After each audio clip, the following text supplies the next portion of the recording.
Welcome to the virtual couch. Please take a seat. For pillars, emotional maturity. And for pillars, what a treat. You're not broken. All right, hey everybody. I am getting set up, and Sydney will be here shortly. This is not the most attractive view in the world, right there. That really is not. Okay, Sid will be here any minute. Sydney is back. So for those who have been on a live or two in the past, I've had Mackie here. Mackie's going to be moderating tonight. I hope she's on there right now.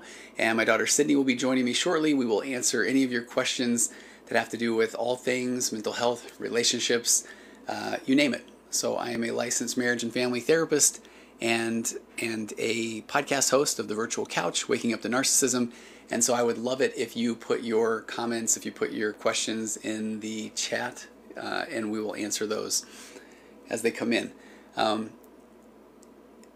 Sydney should be here any minute. She got caught by a bunch of red lights, but if anybody's jumping on here right now, there are a couple of things that I would love to talk about. One of those is today I feel like the theme in therapy was just a lot of assumptions of what somebody else means, what they... and I don't know if you've had this experience before, but it seems like most of the clients today were just dealing with a lot of people telling... I was doing a lot of couples therapy today, and there were a lot of people that were commenting on, well, I think that this is what you're doing, and I think this is what you meant. And I kept saying, you know, how about you ask your spouse? How about you ask your partner, what are they thinking? What are they feeling? And I don't know if you've had that experience as well, either on the receiving end or as the deliverer, where what is it about having a conversation with somebody that makes it so scary to then ask them, you know, hey, tell me what you are thinking. Tell me how you are feeling. Because I just thought it was so fascinating to see so many different people just saying, I mean, literally sitting right here on the couch, right beside their spouse, their partner, their boyfriend, their girlfriend, you name it. And they're saying, well, I think what they're experiencing is, and the person's sitting right here beside them. And as they're talking, you can watch this other person in the relationship, kind of their body language, where they're thinking, I never said that. I mean, that isn't what I was thinking. That isn't how I'm feeling. And so there's, you know, the concept of curiosity. It's such a, I want to say a buzzword in the world of therapy right now, but it is so important. How curious are you with those people that you are in relationships with, and why is it so difficult to be curious? And I think so often we think that we know who somebody is. As a matter of fact, this was a classic today where I had someone that is saying, I do know my husband better than he knows himself. And if you really think, oh, Sid, what is going on? Ladies and gentlemen, put your hands together for Tony Overbay, making her return back to the couch. That's okay. This is very unlike me. I was about to say, I don't want to say I would expect nothing less, because that would sound pretty passive-aggressive, right? This is a crazy angle you've got going on. I know. Here. What is this? Okay, you can put the angle however you want. What is this? I thought the further away it was, but it makes me look like I got this tiny little body, right? Oh okay. My God. I thought the further away it would be, then you wouldn't feel like we're sitting this close on the couch, no, right? Something about this is worse. Is it? Yeah. I know, because usually I don't think we're seeing the like, it's like from here up, right? Yeah, why? Okay, we do this. I want a crotch shot. Okay, all right. And welcome back, Sid. What is going on? Okay, that's not good either right there. Okay. Oh, watch this. Here we go. Okay. So if you have questions, get them in. Anything mental health related, relationship-wise related. Anything you want to talk about tonight, Sid? A lot of people have been pissing me off lately. Wait, is that going to get us, what's the word? I don't know. If you keep talking about it, maybe it will. Okay. A lot of you, are you saying that people have been a challenge to you, Sydney? Yes. Okay, what has been challenging to you about people tonight? So, one of my favorite things to do is to be a hypocrite. And that's what I did last weekend. That's wrong. Okay. Because last time I was on here talking to you guys, we were talking about love bombing. Yes. And I was like, oh my gosh, ew, love bombing, that's so bad. Like, I would never do that. So, yeah, that happened last weekend. You were the love bomber?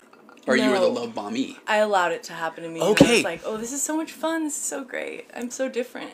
Okay, so, because what's funny is when we were talking last time, what were you saying? You were saying, like, why would somebody even let that happen? Like, they would be aware of it? Is that what your vibe was? No. Oh, no. I'm not. What are you putting on me? No, I'm saying, well, when you were saying, how did, were you aware that it was happening? No. And, Okay. like, I feel like maybe I was, like, maybe there was, like, one voice, like, one tiny little whisper in my head that was, like, if it's too good to be true, Yeah. it's too good to be true, you know? Yeah, yeah. But I just completely ignored that. And I could, like, feel myself ignoring it, too. I'm Could you just like, I don't care. Like, I'm Okay. having a great time. Can you speak to what were some of the things that were said that would be falling in the love bombing category? Do you know Just, what I like, mean by that? we had everything in common. There you go. Okay. And looking at it now, I'm like, me and that guy are nothing alike. Like, it was all BS. Like, Is it and really? it was like, I would say something, and then that would be his favorite thing.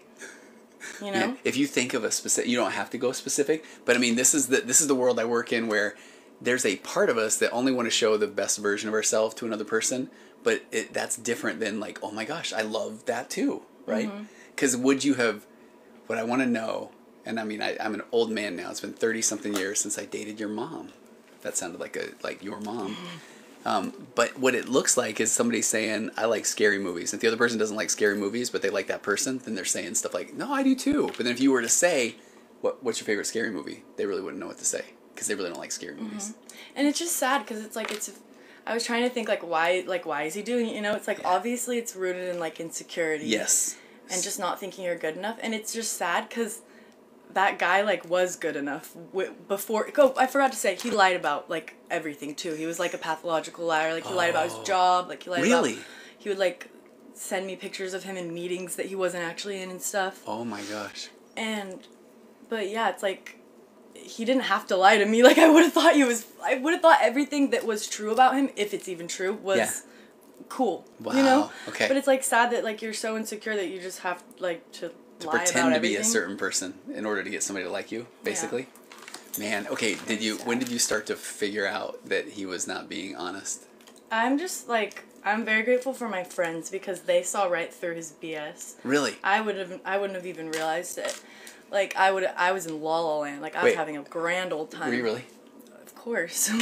No, I hated it. Like, what are you saying? Obviously. Okay. How did it end? He stood me up. Oh. Did And he then- make up a story? And then he called, after he stood me up because he was at work, he calls me, borderline blacked out, asking me to pick him up from a party. Wow. Okay. Like, work was fun. And so then I never talked to him again after that. Okay. Which I appreciate that because I think I work with enough people that then say, well, but I mean, he does need a ride, so I'll go pick him up, and then Crash. thus begins the trauma bond. Because now it's like, okay, well, I did go bail him out, but I'm really mad, and he better not do it again. And then guys will say, like, I won't until they do, that kind of thing. Yeah. Because we were trading some texts, and I was joking about ghosting, right? Mm-hmm. And then I want to figure out, why do people ghost? Like, why does that happen? Yeah. I'm looking to you for the answers. I don't know. Maybe he just got bored. I don't know. Maybe he was just Hello. I don't know. Like, that's a good question. Yeah. I've ghosted in the past because I was anxious. Okay.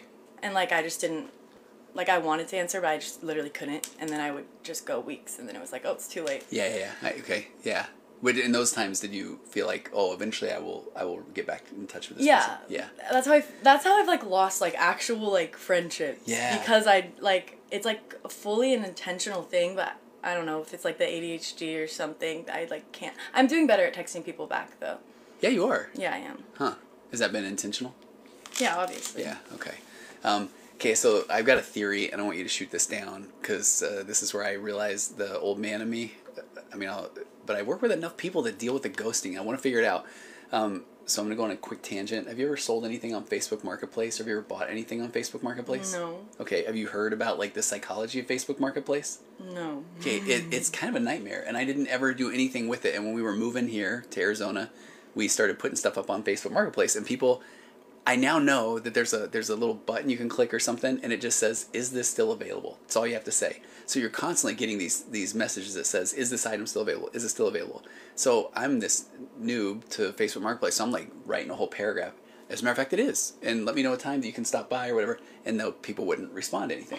Then somebody would finally say, I'm interested. Can you hold it until tomorrow afternoon? You know, and I'm like, sweet, that one's sold. but then you would never hear from that person again, you know? And then it's, people would even say, okay, I'll pay you, and then they don't pay you. And then at one point we were going to pick something up, and then somebody 5 minutes before we got there, they said, hey, I sold it to my neighbor instead. So it's like this wild, wild west of Facebook Marketplace. But here's why I'm tying this into dating, because I almost feel like, is this the culture that we're in now? Because you sit there and you blast out, is this available? Like, we were looking for mirrors for the garage, and we probably hit, is this available, to 10 different people for their mirror. Then we went and got one, and we didn't let everybody else know, hey, we found one. So then in the like swipe culture, dating apps, isn't everybody just kind of like, okay, I like this person, I like this person, I like this person, and then you maybe say, hey, do you want to get together? Do you want to go on a date? Yeah, and then you go on a date with somebody so you don't follow up with the others. But he would never tell me that things were over between me and him, because then if things get messed up with that girl, he can't just run back to me. Okay. I feel like that's probably why. Yeah, well, and I think it's funny because exactly like Facebook or maybe Marketplace. He just doesn't want to face himself or something. Well, no, I think you're right, because that's where, let's say, back to this mirror example, if I go to pick up this mirror and it turns out it's kind of crummy, I don't want to have told somebody else that I'm good. I'm picking up this other mirror, because I want to know that other mirror still might be available if this one's not good. Yeah. So is that just like the culture, you know? Yeah, treating the people you date like objects that you're buying. Like, yeah. that doesn't sound too cute. No, it doesn't. No, yeah. I talked about how much I, like, hate Hinge, and that is, like, still pretty much a thing. Yeah. Like, but I don't know, like, what else am I supposed to do? Know. Like, I mean, I have thoughts, but like pull people off the side of the road? Probably not that extreme. So, okay, before we get too far, too, I like this, where I saw a question. Jack said, what are your thoughts on instant gratification in today's culture? What are my thoughts on instant gratification? Yeah, I think that's a very good question, Jack. It makes people lazy like me. Yeah, okay. Because instant gratification, if I want it, yeah. You can get it. It's like scrolling through TikTok for hours and, like, getting the dopamine, you know? Like, I feel it. Like, when that guy stood me up, I never, like, doom scroll, but I was doom scrolling, and it felt good, and I was like, yep, this is it. This is why we do it. So, I get it. Okay. But I mean, it's obviously dangerous, because if it's so easy to get gratification from unfulfilling things, you'll never do the work to get gratified from things that will actually, like, fulfill you. Yes. And that's why I think that is so good, because the growth comes from the discomfort, and we are in a society now I sound like an old man, everybody get off my lawn, but where you don't have to deal with much discomfort, because you can always find something else to give you a little dopamine bump, right? And that growth comes from sitting with that discomfort, not turning to some coping mechanism or that sort of thing. Yeah. Yeah. And the more that you distract yourself, you're just the less you're going to learn, basically, because you're not healing. Because you got to sit with those feelings, you know, and feelings they feel like a lot of, they can be really uncomfortable. Yeah. Okay, so I don't know what's a good way for Mackie to get the questions to us tonight? Are you seeing it? Do you want me to pull it up? Do you want to pull it up? Okay.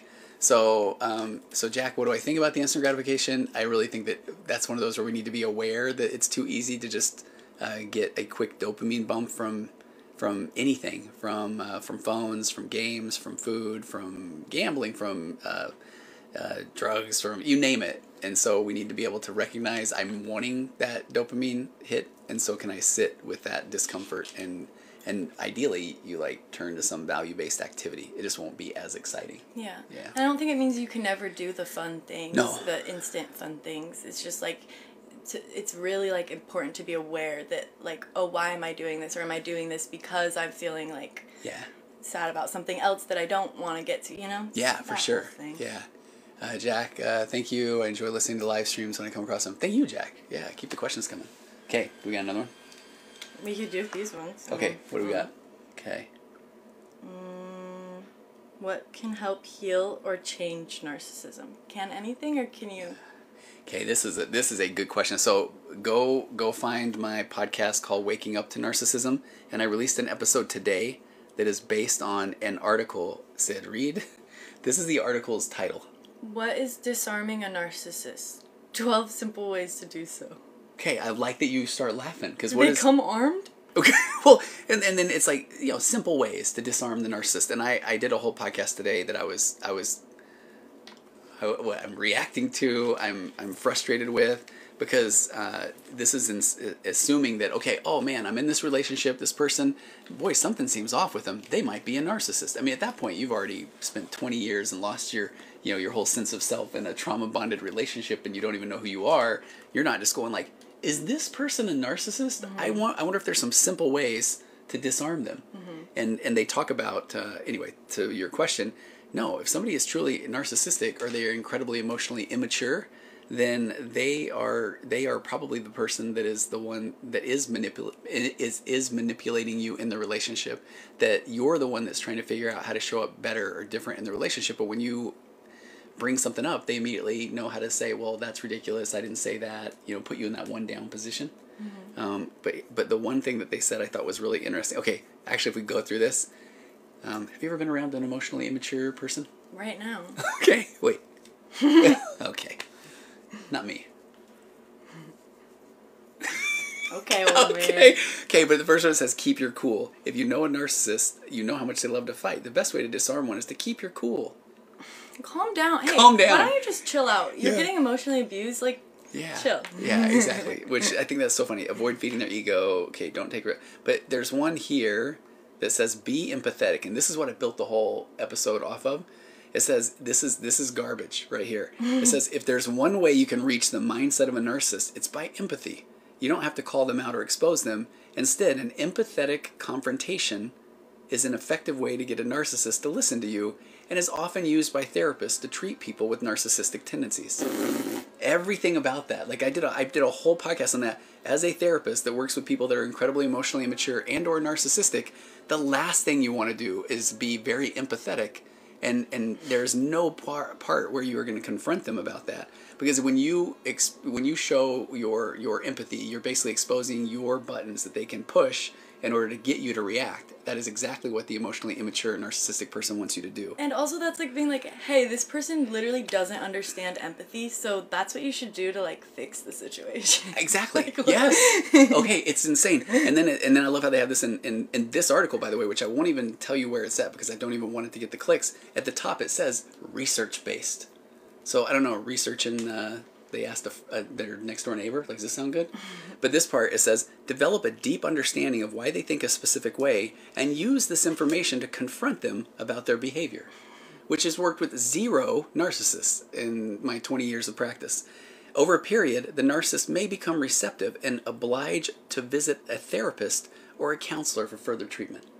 So if you just keep saying to the narcissist, hey buddy, what's going on? You seem a little down. They will come up with such hits like, oh, really? So all of a sudden you're the one that knows how I'm feeling? Wow, that's kind of fascinating. You're actually the one that seems to be down, I think we should try it. Okay. Let's go get a narcissist. There might be one walking around here tonight. Okay, I want to ask you this too. They have this graphic. Maybe this was written by a narcissist. Okay. He's here, wife. Found this interesting article. Look at this, though. The right phrases when talking to a narcissist. So here's the right ones to say. Now tell me what a narcissist would say if you said, we both have the right to our opinions. That will go over 0% of the time. If you say we both have the right to our own opinions to the narcissist, they will say, oh, but actually yours is dumb. So yeah, you can have your own opinion, the wrong opinion. And as a matter of fact, I can't even believe that that's the opinion that you think about something. That's crazy. And now I can't even believe I'm wasting my time even trying to validate your opinion. As a matter of fact, I think you owe me an apology. And then the nice person in that part's gonna be I'm sorry, Mm-hmm. Okay. Crazy. Okay. What would a Who wrote this? Let's call her out. Just kidding. Okay. What would a narcissist say if you said, "I refuse to argue with you anymore"? Okay. Good night, sweetie. I love you. Exactly. Thank you. Or I'm disappointed in you and your behavior. Like that one, you're gonna have to duck from a shoe flying. Right? I won't engage with you anymore if you cannot be respectful. This is, and on the podcast I even said, I think this article actually would do damage to somebody. Oh, 100%. That it's giving, like you said, you're giving them the tools to mess with you. It's crazy. Yeah, I won't allow you to talk to me like that. And what's funny is this will lead into, in the article they say that this is how you set a boundary. That's straight up an ultimatum. I won't allow you to talk to me like that. Now they know, oh, I know exactly how to get under your skin. That's an ultimatum. A boundary is, if you talk to me like that, I will leave. And then they're still going to chase you and push the boundary. Mm-hmm. Yeah. What was the question? It was like, how can do you heal narcissism? No, because in order for any, and I see. So Zach says it's narcissism spectrum, absolutely. And the Waking Up to Narcissism podcast, please go check that out. But I talk about how the narcissistic personality disorders between 2 and 6% of the population, according to the data. But then we treat it like it's 50% of people are narcissistic. But I say everybody's emotionally immature. So the only way to really heal is it's a you thing. The narcissistic person or emotionally immature person has to be able to self-confront, deal with their own discomfort, accept the fact they might not be right or they might not know what they don't know. So, yeah. How do I tell my wife she's a narcissist? What are your thoughts? I don't, just go for it, I guess. Just kidding. Okay. No, haven't, but no. So here's what's really, I like that one. Is everyone on TikTok a narcissist? Kind of seems that way, right? Can a narcissist be aware of being narcissistic? No. I mean, because it's really fascinating. If somebody really has narcissistic personality disorder, I will just say from experience, they are not familiar with what that is because they're just being awesome. I mean, they're not trying to say, man, am I a narcissist? No, they're awesome. And and you're the one. If you're saying, I think you're a narcissist, they're like, whatever. What was the question? Man, I am like, I want to just go crazy.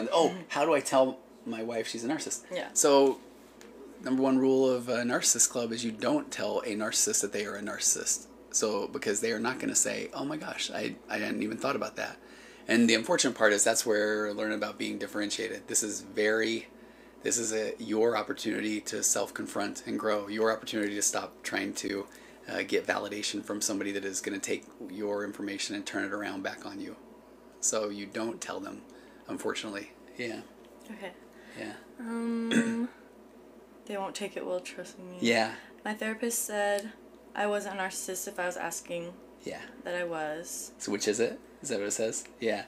So I say if you're asking yourself if you're a narcissist, you're not. Oh, how can you tell you're a narcissist as opposed to just having bad moments, I guess? Again, if you are if you're even asking yourself that, you're not, because you're willing to take a look at, am I? And I promise, like, if a narcissistic person hears that if you ask yourself if you're a narcissist, you're not, then they will say, oh, okay, am I a narcissist? No, check, done.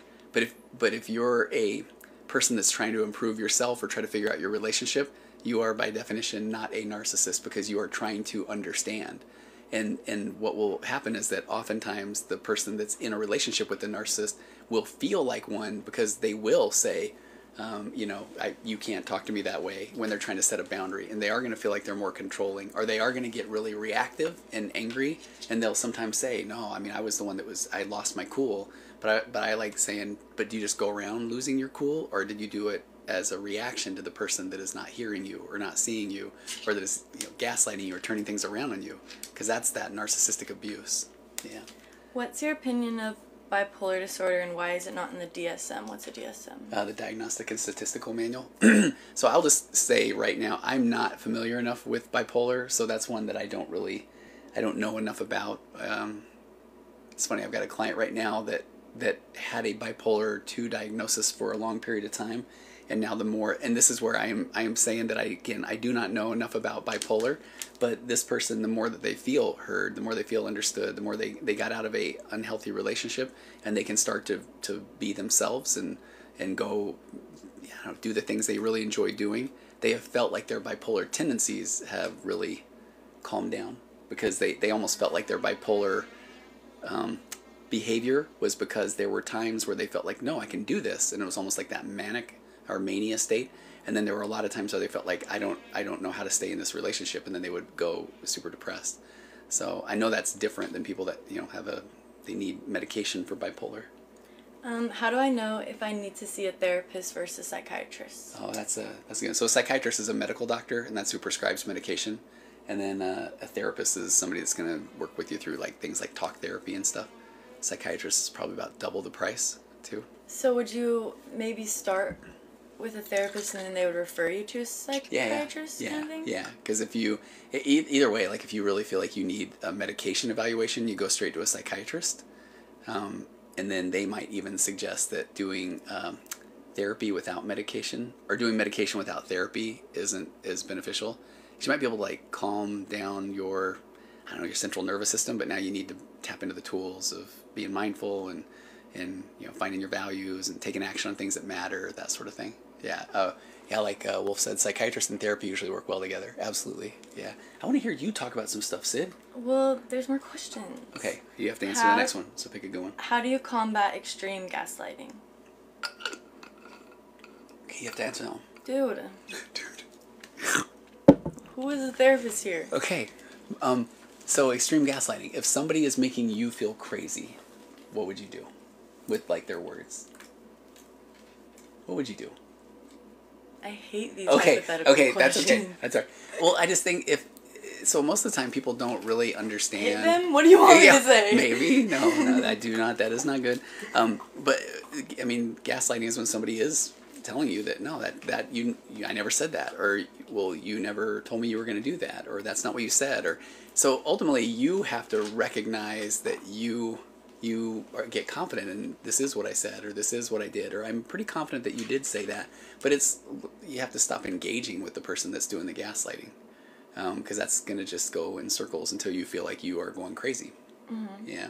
I feel like we talked about this last time, but like I have a short-term and long-term memory loss, so like it's really hard for me to like remember what I've said like in conversation, but I just think it's important to like trust your gut, and you can always remember how you felt in a situation. Yeah. And that matters more than these like them manipulating your words to I don't know, because that's what always really gets me. It's like when with the gaslighting thing, when it's like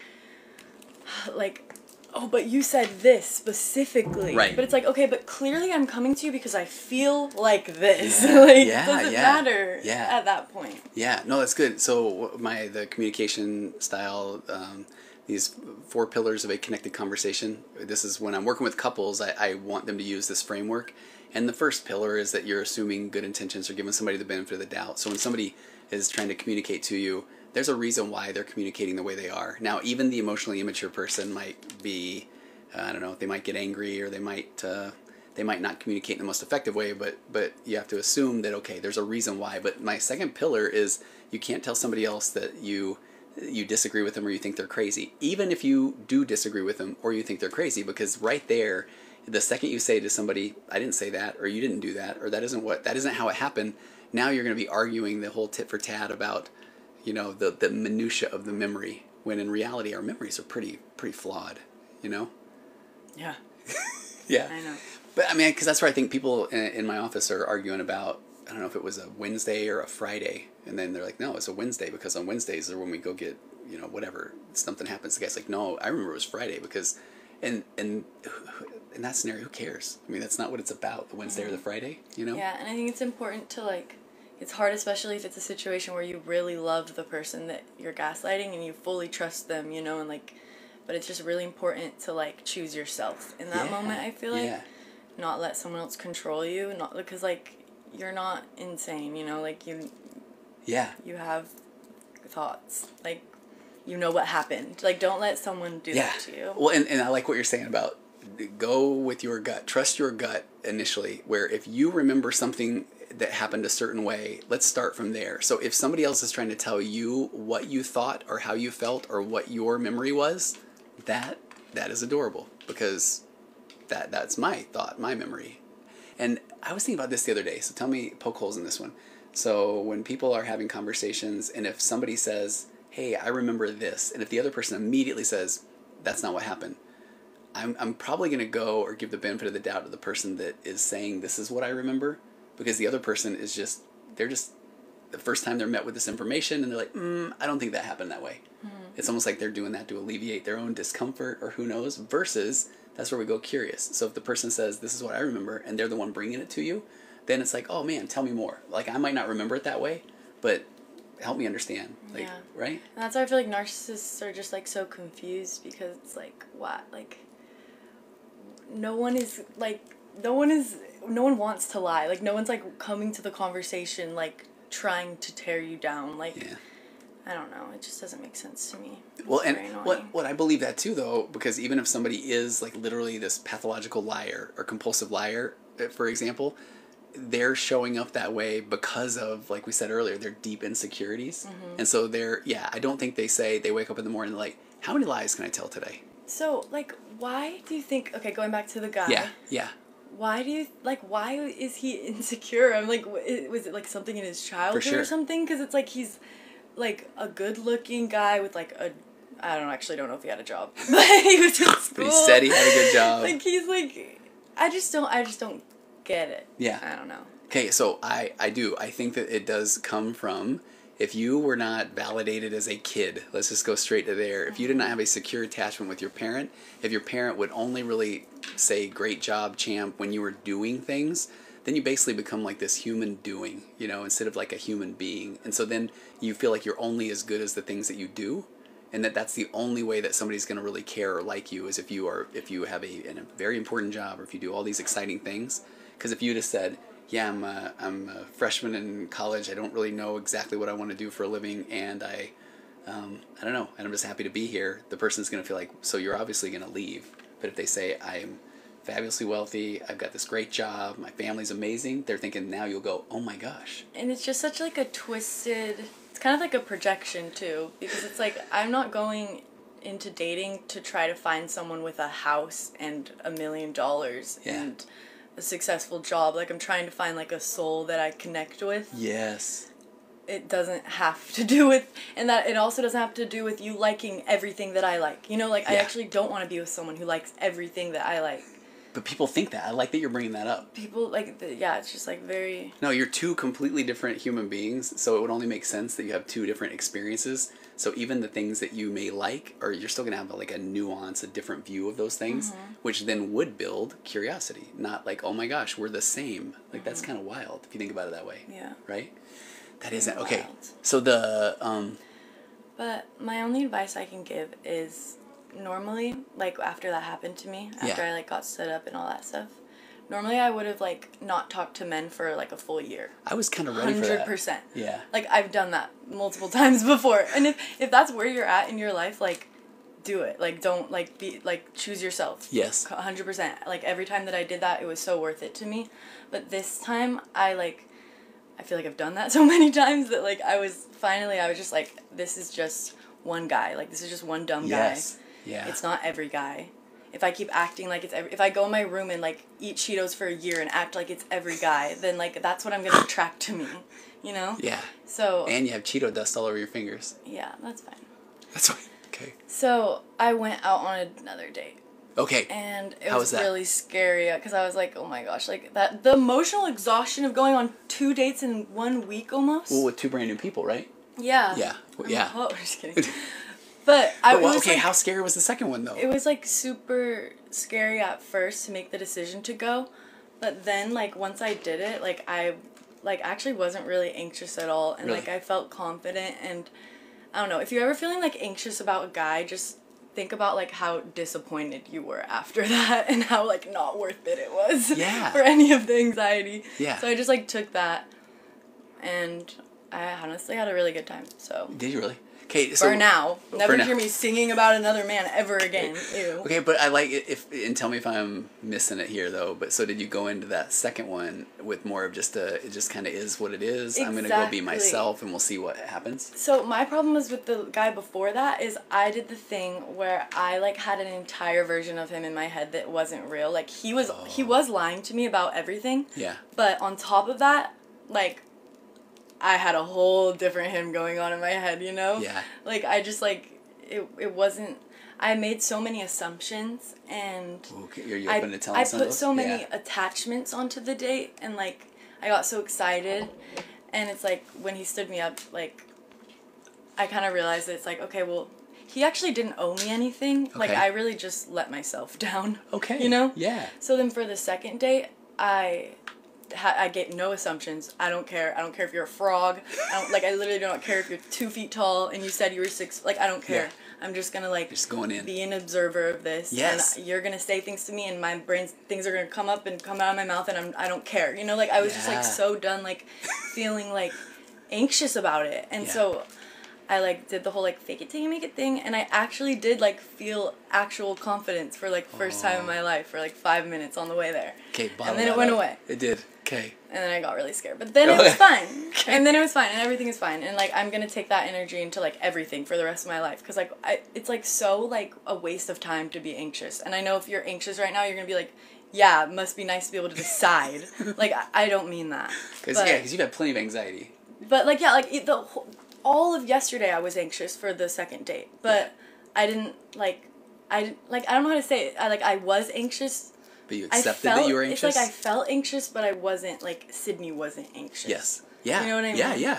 Yeah. I mean, is that the acceptance? Like, I'm accepting the fact I'm anxious, so now I can go about my day. Oh, yeah, and there's the anxiety. Yeah, and it's like I was just able to, like, finally for once I was able to separate Sydney from the anxiety. And I've never been able to do that before. Okay. So normally it's just, like, I'm this ball of freaking anxiety making, like, horrible decisions, just, like, not even thinking about what's coming out of my mouth and just, like, being stressed out about everything. Well, not much of that has changed. But, but now it's, like, I know when Sydney's having a thought and I know when anxiety is having a thought, and I can tell her to shut up, you know? Yeah, I did.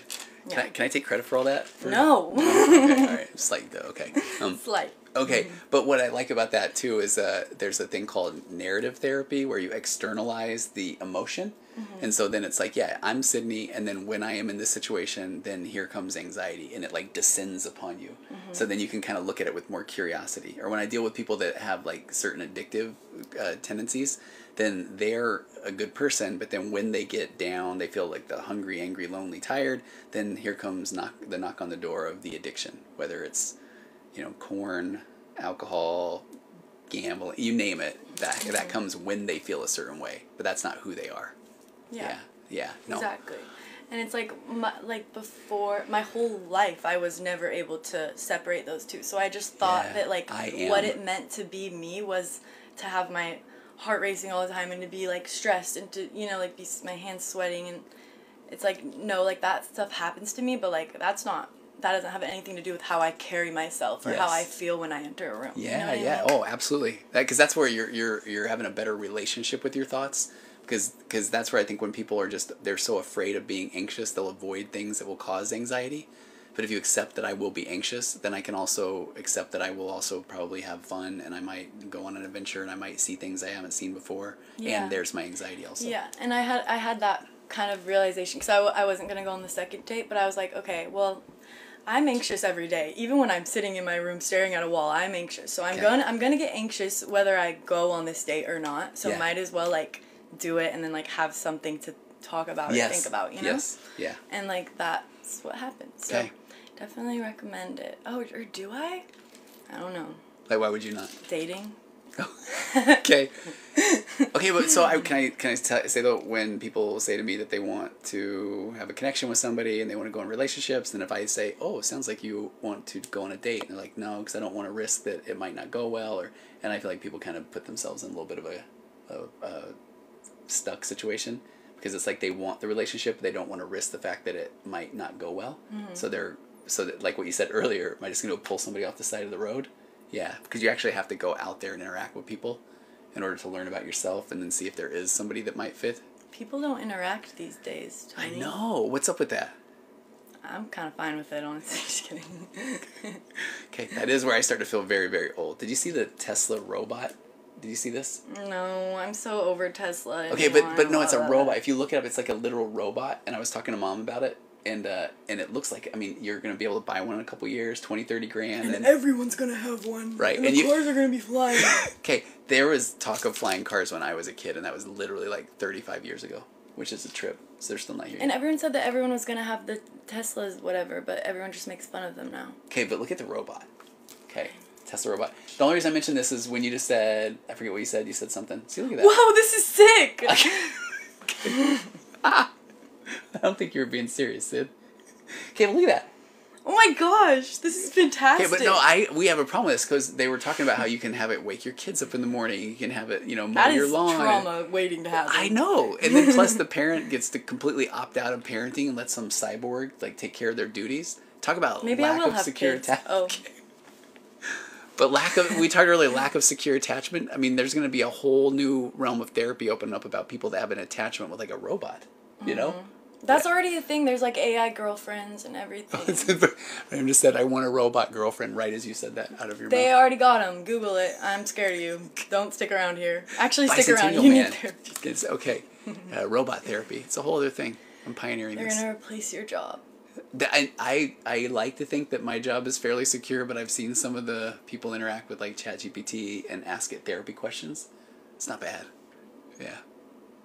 See you later, Tony. Okay. All right. Other questions. I've been looking. Okay. Is it a... Oh, this is a joke. This is a joke. Wait, let me see. Let me see. Wait, didn't you literally say that? Yeah, I did. Yeah. Okay. How, I don't know. I think these are There's a bunch of stuff. Where's like, there's a bunch that are coming through. Mackie must have abandoned us. Mackie, Yeah. where are you? I know, right? Oh, Jimmy, what's therapy question to ask ChatGPT? That's a great question, Jimmy. That's where there are people that will share their ChatGPT threads with me where they've said, you know, help me understand why I can't communicate effectively with my partner. And ChatGPT is pretty smart, and it will ask questions about what is it that you have a challenge with? You know, do you struggle with rejection? And this person just talked all the way through it. It was pretty fascinating. Okay, there's somebody asked for a ghost story.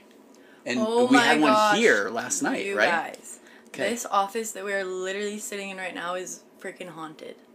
Like, beyond haunted. I'm being so dramatic. It was like Yeah, you only are. 2 things. But I was editing in here all alone. Okay, I show up here and there's nobody in the parking lot at all. Like, I can see that, okay? And so I go in and I'm editing. And there's a freaking, like, knock, like, literally, like 5 times on the door right there, on, like, the therapy office door, and no one was here, and it was, like, so late at night. That would freak me out.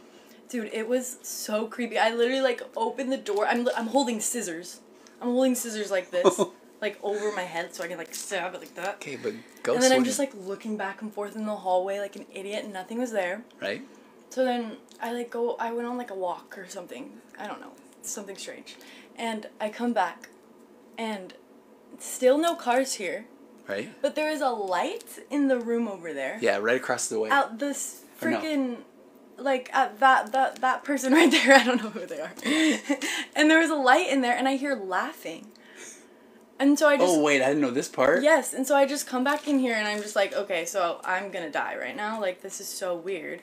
And nothing happened for the rest of that night. There's more. Stay tuned. Okay, because I didn't know you heard the laughing. No, and I look outside, and it's a freaking, like, scalp massage place. So I'm Yes. like, who is getting their scalp massage at, like, 11 p.m.? It was literally, like, 11 p.m. And yeah, they were just, like, creepily laughing and stuff. And then yesterday, it was in the middle of the day. Yeah. Like, broad daylight. There's people here everywhere. And I walk outside, like, take a step out of my dad's office, so I'm in the hallway. So we're in, like, a creepy back rooms hallway with, like, a bunch of thingies, you know? And the door in front of us is clear. Yes. The lights are off. Nobody's in there. Literally nobody is in there, okay? And there was, like, a hair product like this on the ground. Like, literally on the ground. Not even leaning on anything. And I watch it with my two bare little eyes. I literally watch it go like this in a closed room. Like, it literally fell over. And I thought I was going insane. Like, Yeah. I thought it was the reflection, but it wasn't. So, Ghost, do something right now.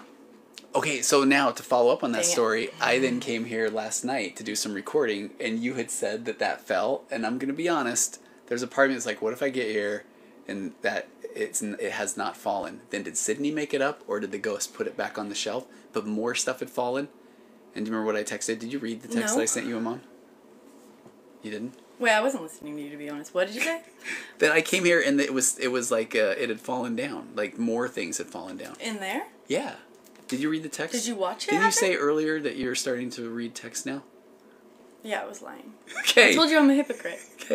Okay. At least I'm honest. I thought, okay, here's what I said. I think this is I said I get to my office, I can see 100% where the hair products are on the ground. There are like 5 or 6 now, and I don't know if that was the case when you saw the 2 fall. So I couldn't help myself, and I go look on the adhesive on the shelf holding them is loose, and the shelf is sagging.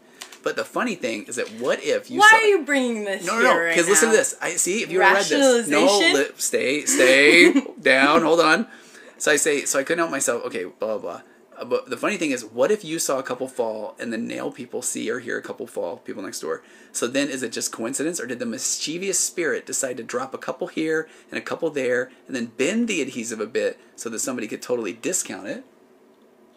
How wise is that of a ghost, right? I feel like you're making fun of my I ghost. wasn't at the time. He's gonna be over you when you're Okay, look at this. sleeping I said, and I'm not being completely silly, because now I can assure myself that it's no big deal. I see what happened, but that would theoretically make the spirit even smarter to mess with people. And I said, if I go back out there and crap is back on the shelf, then I'm done. You guys, I told him the story about the knocking thing, and he didn't go to work that night. That is true. Well, it was a Sunday night, and I was going to come back over here and record podcasts, and then I'm getting ready to leave, and Sid's like, oh, by the way, there's a ghost that knocked on your door. So then I was like, I haven't actually finished writing my notes. So then I did not go. Okay, back to the questions. Okay, I'm kind of annoyed the ghost isn't doing anything right now for, like, the people. Like, knock on the door or something. Hello? All right, David says, thing is, real psychics are here for a reason, may not have time or energy for issues. It's true. Okay, oh, here we go. Joelle says, is there something you can do to help the anxiety sweats not be so intense? Dude, have you ever had those? I don't know if that's, like, what it is, but, like, whenever I get anxious, my hands get so sweaty. It's so annoying. Well, so what it is, and again, I'm not a doctor, I'm a licensed marriage family therapist, but the anxiety sweats, as I understand it, is that your heart rate starts to elevate. And so when your heart rate starts to elevate, then you're going to do things like perspire, and you're going to have tummy troubles, and you're going to have, like, a lot of things are going to happen when somebody's anxiety starts to spike. So then if you are aware, noticing it, that's where if you can go outside, if you can get into open, fresh air, if you can start to do some sort of, like, meditative breathing. But your goal is to try to lower your heart rate, because that will lower the cortisol, the stress hormone in your brain, and allow you to kind of tap back into that prefrontal cortex, your logical part of your brain, so you can start to make sense. Okay, I'm okay. We've talked about what are things I can see, smell, touch, hear. I never can remember the fifth one. Dance to. I don't know. I'm not that strong a dancer. Okay. Okay, other questions. I know there's been a bunch scrolling by there too. So can you get to that? I'll scroll back. Okay. Oh yeah. There you go. Okay. It was your dad's patient. That's kind of funny. If there's there. Thoughts on internal family. Wait. Oh no. Just. So. Live restricted for some audiences. What were we saying? We've been up in there's been a lot of people on here tonight. It just came up, and for anybody, let's say it said for some reason it's restricting it. Oh, 2 restrictions. What did we say? Nothing. Okay. All right. Other questions. Okay. Sweaty palm for sure. What time is it when it happens? That's what I thought was interesting, is your ghost stories were happening in the middle of the day. The knocking on the door was at 11 p.m. at night, and then the other thing was during the day. Okay.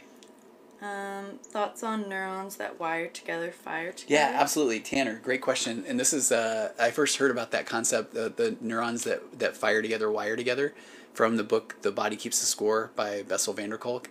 And what that is talking about is that the more that you are, the more that you're having an experience, the more that you're like, let's say that you are anxious constantly, and those neurons are firing together. The neurons of anxiety, that you're, your heart rate's elevated constantly, your baseline cortisol is high. Then over time, those neurons that are firing together at that rate, they wire together. And then what it feels like to be you is somebody that is carrying around a lot of questions. Your mom just texted and said, I'm doing questions on the doc. Okay. Because I would say, but what it feels like to be you is that you're walking around with this baseline high anxiety.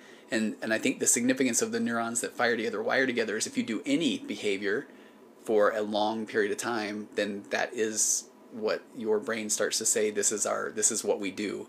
And that's why things that if somebody continually says, I'll work on something later, I'll start my diet in 2 weeks, or I'll give up whatever the addictive thing is next week.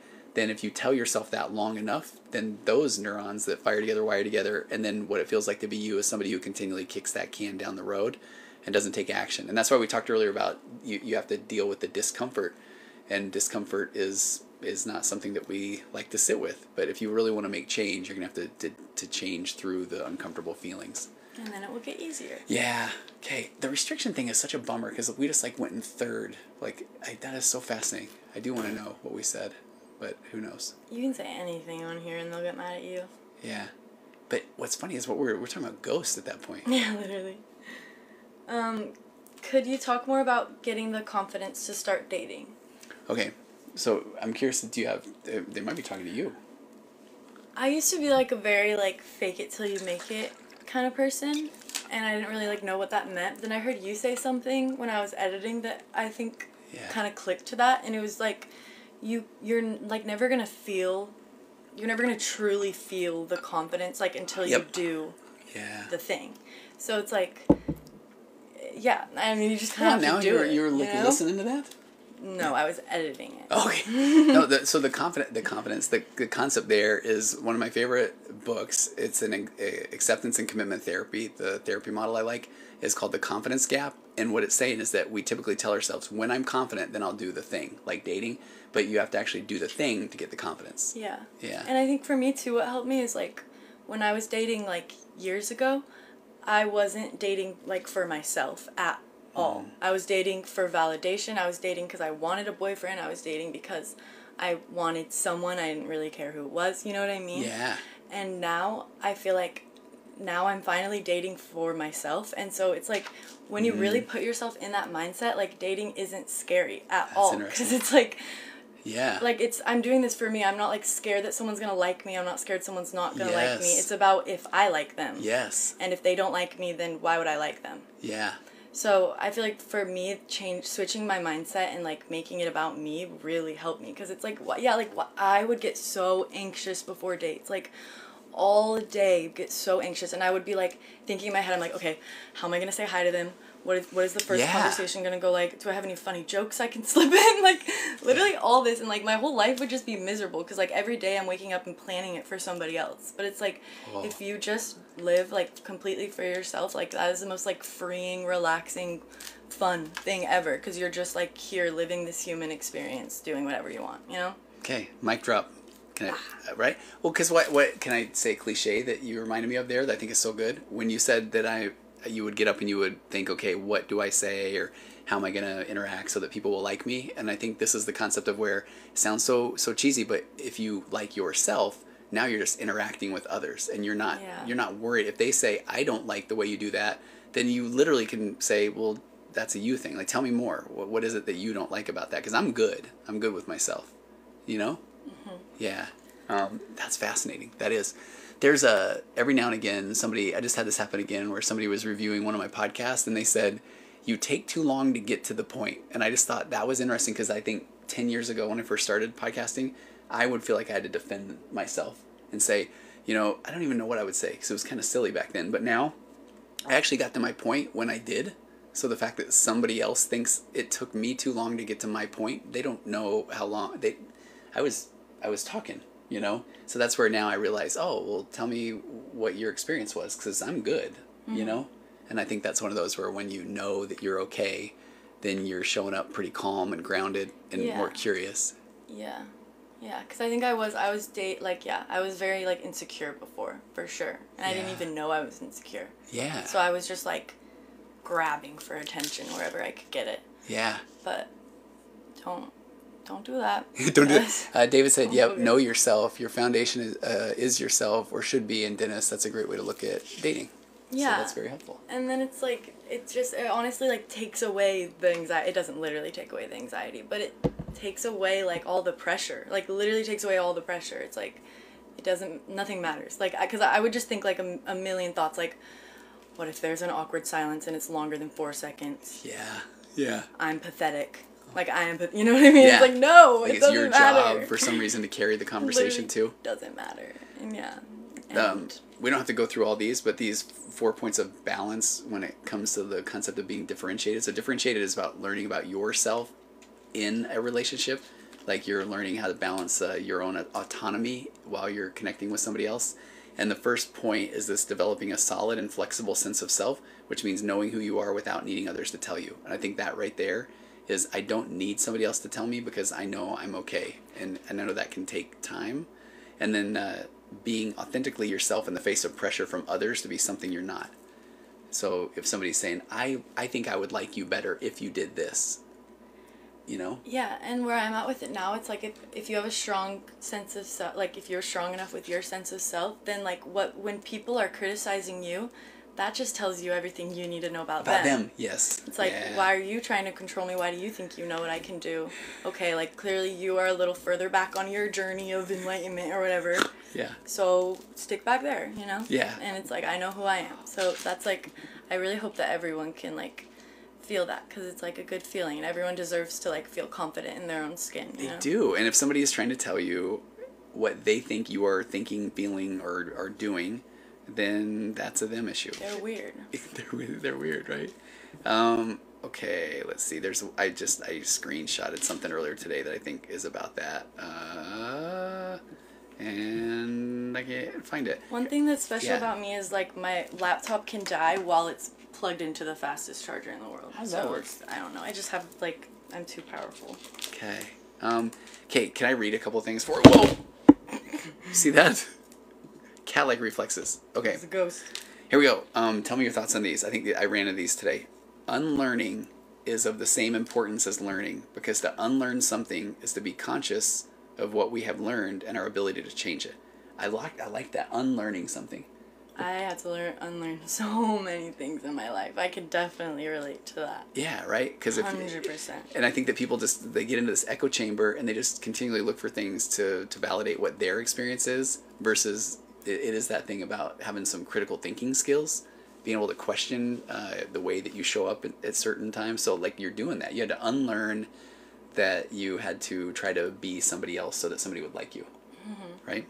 And I've been like, I've been trying to like really consciously like address that in my own like inner monologue. You know, it's like I'm still like kind of the old me, you know, it's like the neurons or whatever. Yeah, fire together, wire together, right? So like I still react the same way to these new situations that I did when I was like insecure and when I like wasn't, you know, like I still get jealous, but now I'm finally able to like you said, like I'm able to like recognize that is the old me and then change that and like try something new. Yes.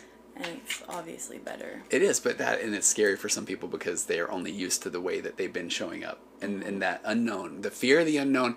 You and I like when we get all philosophical sometimes, and it's like we want certainty, and then, you know, that fear of the unknown, because we want to know that, I don't know, we want certainty. Yeah. And that goes into play with like so many things, like humans all like they need certainty, like they need it, like and it doesn't exist. And like once people realize that, like that's what I was thinking with like the guy from the last date that I was on, he was saying, this is like the only red flag, he was saying something about just like all women do this, or like all guys do this, and it's like I just think that in itself is kind of idiotic. Yeah. Because I lost my train of thought. What was the beginning? I mean, we were talking about certainty, so then it's like all people do this. Because there is that, just certainty doesn't exist. It's just like that's how you make yourself comfortable when the world is not comfortable. Yeah, absolutely. And when you're aware of that, you start to hear it in so many people that they are saying, oh, wait, I do the puzzle piece to keep it going. That people say that, well, I don't want to take this chance unless I know. I'll hear that often. Couples that are maybe even on the brink of divorce. I mean, they're both playing this game of, well, I don't want to invest in the therapy process, or I don't want to start working on things that might improve the marriage unless I know that, you know, the other person is willing to do it too. And that's where it's like, oh no, it's this point, it's a you thing. You know, there is no certainty that they will. And so if you want to learn about yourself, then now is the time to do it. And I think that's scary, because people don't want to put in that effort if they don't think, well, I need to know what's going to happen. And then I get out a crystal ball, I tell them, and then everything goes well. Right? Yeah. You don't know anything. You don't know anything. Just kidding. You probably know more than me, but like... Okay, what do you think about this one? I like this one a lot. This is behavior is a language.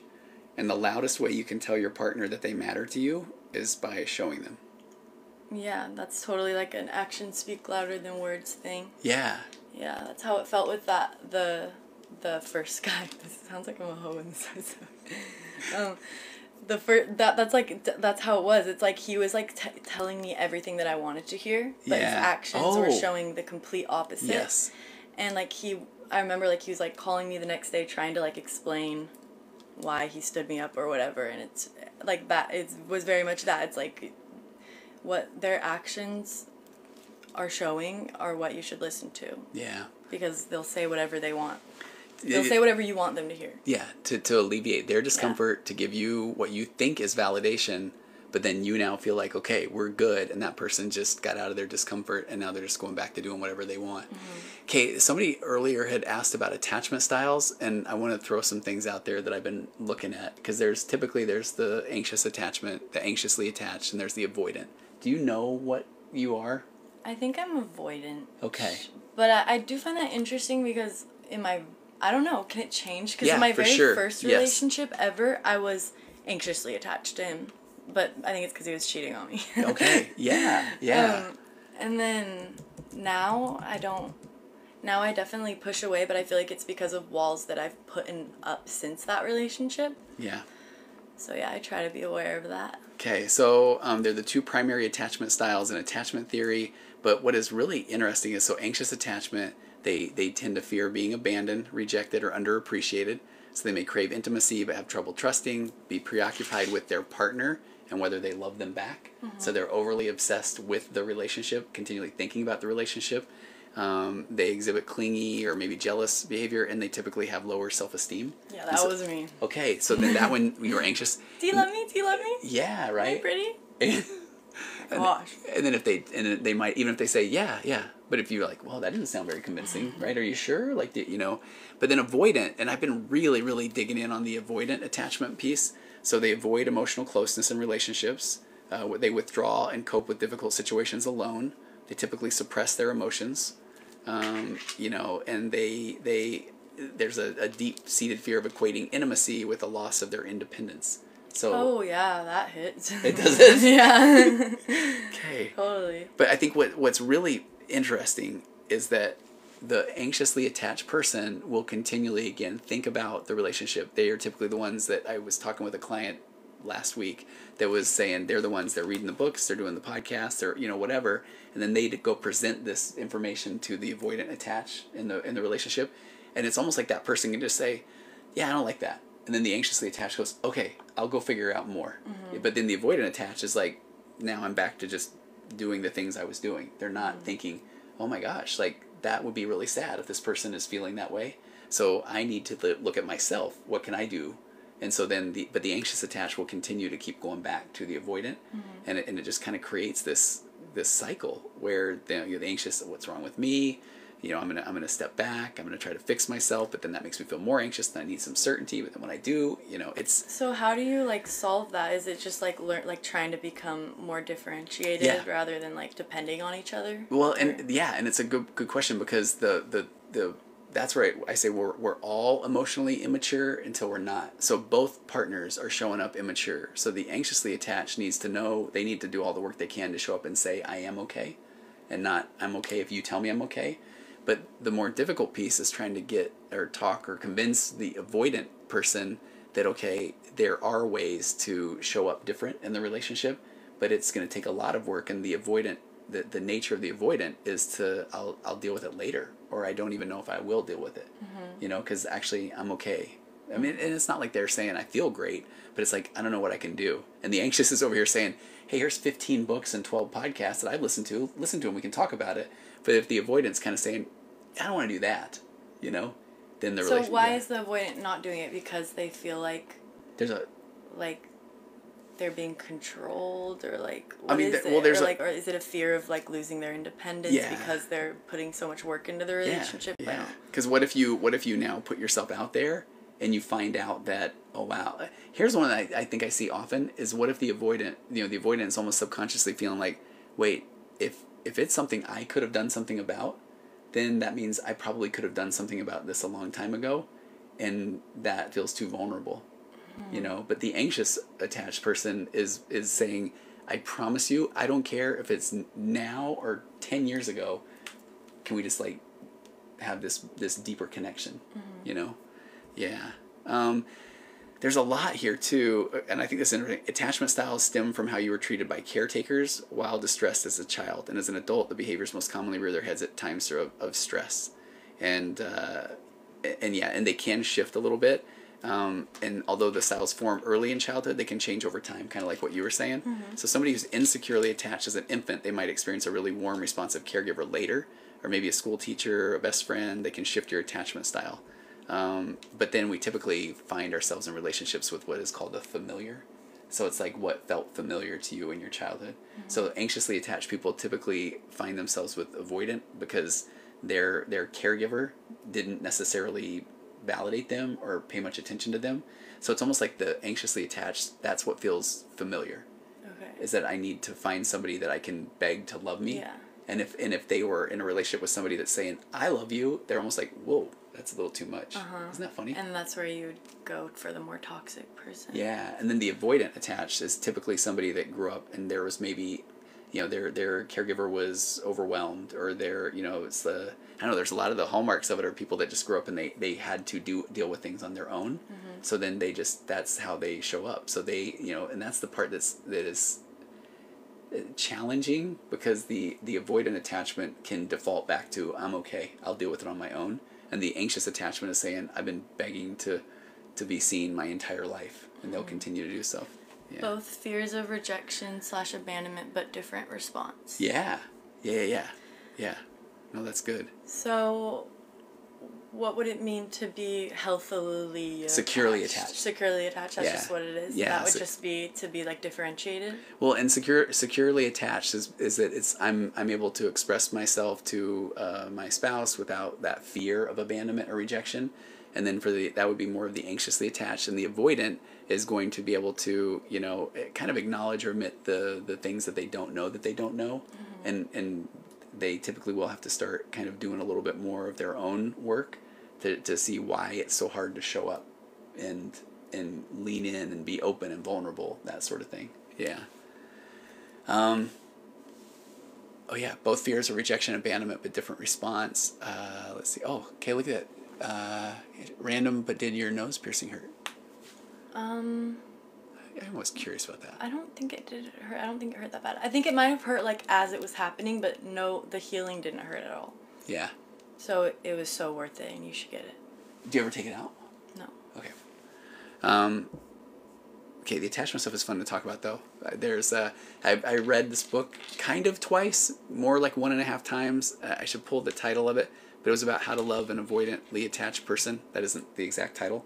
But what I thought was really interesting is the first time through, it was like I was looking at it for how can I help an anxiously attached person show up different in the relationship. And then I kind of went through it looking for some different quotes and parts of it the second time. And then it was like I read it from the point of the avoidantly attached. And it was like it kind of broke my heart for both the avoidant and the anxious, because it was basically saying that the avoidantly attached, you know, again, it goes back to that. It's not that they don't care about the relationship, but that they aren't thinking as much about the relationship.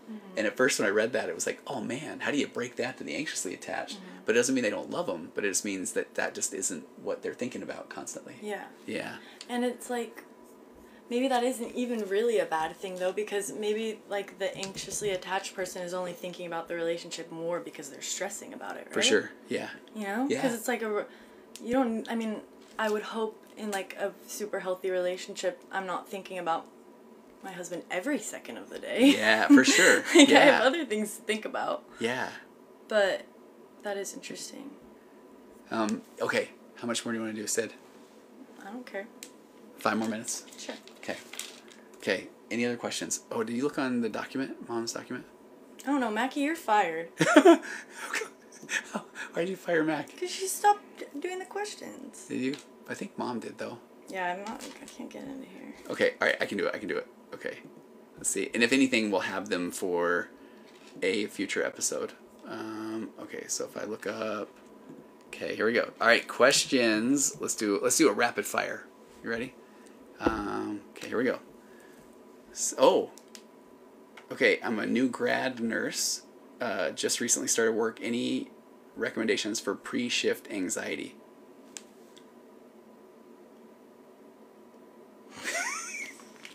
I was looking at you because I like what you said earlier about even, you know, your Sydney, here's your anxiety. It's almost like acknowledging that I'm good, but then this situation, this pre-shift anxiety. Actually, though, this is one where, can you imagine being a new nurse and all the things that like you're about to go see and experience? And there's so much of the I don't know what I don't know or what I'm going to experience. Are you asking me a question? Kind of. I mean, I was just saying, can you imagine that? Because I know when I was a brand new therapist, I knew that I was going to hear a lot of things. And now 20 years in, I feel like I've kind of heard all the things. Yeah. But it was wild to think that at some point I'm going to hear about somebody that, is dealing with death. At some point I'm going to deal with people that are struggling with abuse, addiction, infidelity. And then it's like you hear it more and more and more. So that's where I feel like that this person, the new grad nurse, first of all, congratulations. But next up is like, man, just accept the fact that they're, what we were talking about earlier, the unknown, the uncertainty. And it's hard, it sounds so cliche, but embracing the uncertainty. Because that's where I feel like kind of what you were saying maybe with your date, where you're going out there and just, well, this is the thing, this is happening. So let's see what happens, Yeah.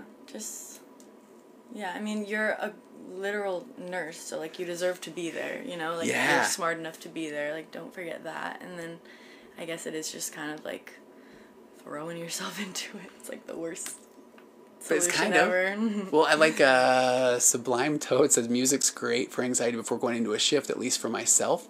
And I do. I think that sometimes, I mean, we do like routine. We do like patterns.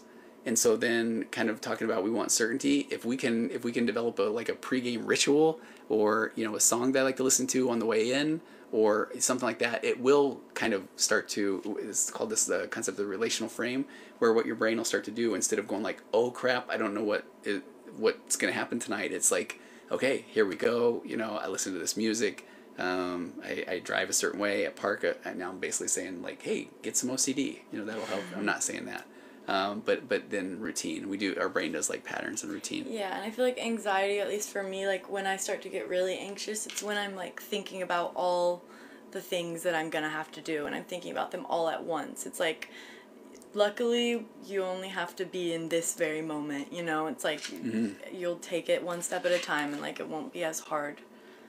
It's like it's so much harder like thinking about doing something than doing it. You know? Like it's so much scarier. Yeah, because you're gonna create a bunch of like variables that most likely won't happen at all. Literally won't happen. Yeah, that's where I like. So the more that I do feel like it goes back to when we were talking about if you're good. I accept the fact that this is the first time as me on the earth in this situation. So how would I know what's gonna happen next? Then it is like, so let's see what happens and then how I'm gonna react. And I was thinking about this. I had another situation where I not like I almost missed a flight, but it was closer than I like, and I really did have to just do this thing where because the little trolley or tram that takes you to the actual airplane part sounds very scientific. It broke down, and so we were stuck in it, and they couldn't open the doors, and it was also getting really hot. And I was noticing that I'm noticing that I'm later than I would like to be. If the line's long, I could actually be kind of in trouble. And I loved the fact that it was just like, well, then we'll see what flight I get next. And it wasn't it was just kind of an acceptance of, let's see where this goes, which is probably not the same as a nurse who is worried that they may see somebody like coding. I think that's the term. Yeah. Right?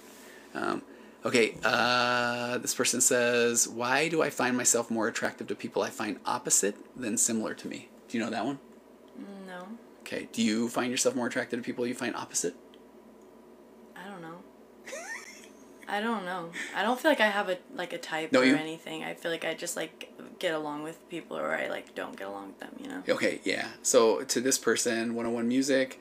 I think it's a really good question. There's a part of me that wants to say that would be ideal because what we were saying earlier, where we think that we want somebody that is the exact same as us because that feels really comfortable. But in the long run, you do want somebody that has different interests and different tastes, as long as there's a desire to be curious about you and you're curious about them, because then you can have these connected, shared experiences. Okay, I'll do one more. This person says, do you feel like age matters in regards to a therapist? I'm concerned my therapist is too young. Miss Melly Mel. I do. I don't want to sound all controversial because I was I guess I really wasn't a young therapist because I went back to school in my 30s and did it. But I do think that it is really interesting because actually there's a quote that I just put on the top of my random quotes page, because I really I try to write anything down as it comes to me. And this is one that says on the top of it, "You cannot lead people to somewhere you are not." And I just kind of like that concept. Good. So, you know, I've got ADHD, recovering emotionally immature person who's been married for 34 years with 4 adult kids who changed careers midway through. So I can speak to those things, you know, and the anxiously attached and needing validation and all those things, youngest kid, whatever it is. But I don't know. I know when I don't really understand things like eating disorders. I really don't. I can talk about therapeutic principles of what to do there, or people who have really bad OCD. I know that those are things that I know tools for, but I can't really speak to those things. So the reason I'm bringing that up is if somebody's saying they think their therapist is too young, or I would wonder if what is it that they are bringing to the table. You know, I've often wondered. I used to work in an office where there was a therapist. I really liked this person, but they were single. They did a fair amount of couples therapy, and I did think that was interesting. I'll just put it that way. You know, it does sound like I'm being judgmental. No, I think there's like a good... I understand what you're saying, because like you do like learn from experiences, and I don't think it's to say that every young therapist is bad in any way, because the thing, if you're learning the tools and you have the tools and you're like, then of course you can still be a therapist who's really good and be young. Like that can definitely still happen, but for this specific person, if you're feeling that way, then like it's probably true, right? Yeah, I think so. And that's where I would almost do the whole trust your gut thing. And in that scenario, then, and here's what would be really fascinating, is if you brought that up to your therapist, because that's perfectly okay, because that is something that, part of therapy is being able to say, hey, this is what I'm thinking, and have somebody help you process that. Because it might be something that, oh, Miss Miller, that's nice. You don't sound judgmental at all. Thank you. Thanks for the question. So then if you can bring it up to your therapist. I've had people that will bring up things like, one lady told me that she says, sometimes I feel like you're a lot to me. And I kicked her out of the room right there. No, I'm kidding. I just said, well, tell me what that means. And it was really cool because, number one, I am. But number two, it was where we noticed that she would feel that way when she felt like she needed to take action on something. Because then she felt like in essence, this is really funny, represented almost like her dad, the father-like figure, who then would get all excited and really, you can do it kind of a thing. And then she wouldn't do it, and then she felt bad. So that was like a brilliant thing that she brought up. Because if she never would have brought that up, then we couldn't have really worked through that. Being a lot is a good thing, though. I'd rather be a lot than not. Literally. Yeah. Okay.